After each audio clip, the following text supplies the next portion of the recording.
Frédéric Monjanel. Vous avez d'ailleurs été à la fois du côté de la maîtrise d'œuvre et puis de la maîtrise d'ouvrage. Vous avez donc une bonne vision sous différents angles de la décision publique et du projet urbain. Alors actuellement, à Vinci Construction, quelle forme prend l'implication dans le projet urbain ? Bonjour, je suis sur les mêmes exemples que Jean-Luc, donc je ne vais pas en parler. Nous sommes en compétition avec la même passion sur ces deux dossiers.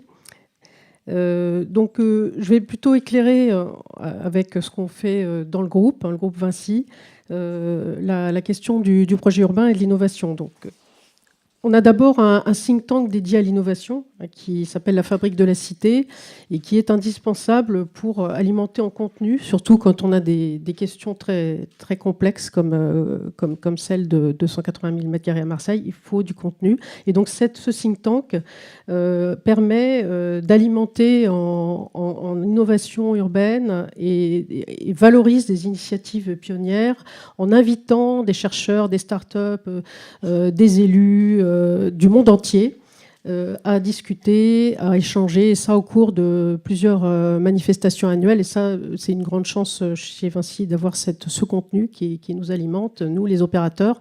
Je vous invite à regarder le site, c'est la Fabrique de la Cité, tous les travaux sont publiés, il y a vraiment des choses formidables.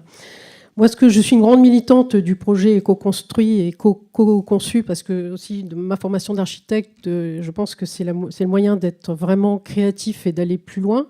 Et ce que je pense, c'est que le développement du partenariat public-privé, avant tout, démultiplie la notion d'acteur privé, mais dans le bon sens du terme, puisque on démultiplie la notion de citoyen, communauté locale, association, acteurs économiques.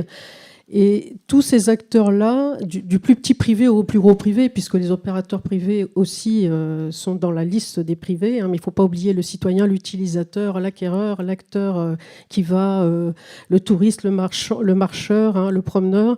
Et ces projets co-construits intègrent en amont et légitiment la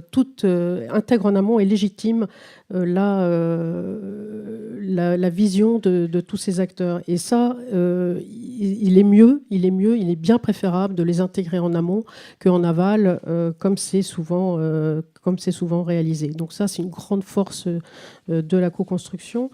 L'autre point que je pense être vraiment intéressant, c'est que quand on fait de la co-construction et de la co-conception en amont avec les élus, eh bien, quand un acteur privé arrive, c'est un signal.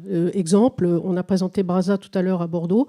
Quand on est venu avec le générateur, qui est une enseigne qui veut s'implanter à Paris, qui s'est implantée à Paris, qui veut s'implanter à Bordeaux, une enseigne hôtelière nouvelle génération, eh bien, à ce moment-là, ça, c'est un signal. C'est l'acteur privé qui vient dire à la ville de Bordeaux: vous m'intéressez, je vais faire de votre ville un signal métropolitain, je vais installer un signal métropolitain.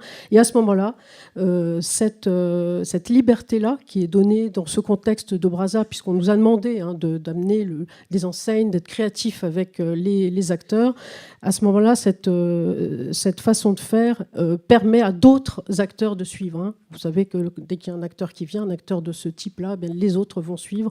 Et donc, la ville se construit. Donc la création de valeur progressive, c'est aussi un sujet que je trouve indispensable. Enfin, il n'est pas possible de faire autrement que de la co-conception, co-construction en amont pour faire de la valeur progressive, puisque, si vous voulez, c'est l'acteur privé, l'ensemble des acteurs privés, avec la vision, bien sûr, municipale, locale, des élus, qui peut décider du phasage, de la création de valeurs progressives, comment on commence, quel phasage, comment on inclut, comment on progresse pour petit à petit fabriquer une ville qui fonctionne, non pas parce qu'on a fabriqué des fiches de l'eau en amont, non, parce qu'on a amené des acteurs privés au fur et à mesure sous contrôle, mais qui vont se coopter et donc fabriquer une ville qui va créer, intégrer, qui va se régénérer sur elle-même et qui va intégrer et progressivement se développer. Bon, ensuite, le dernier point, c'est l'innovation. Bien sûr, quand on travaille dans un groupe comme Vinci, on a la chance d'être local, global, d'avoir toutes les filiales au service de l'innovation, du développement durable, du bien-être, de la diversité, bien sûr la mixité et tous les sujets très complexes qu'on est obligé aujourd'hui d'arriver. Mais on a aussi des moyens aujourd'hui de se projeter à 25-30 ans, de ne plus raisonner sur un...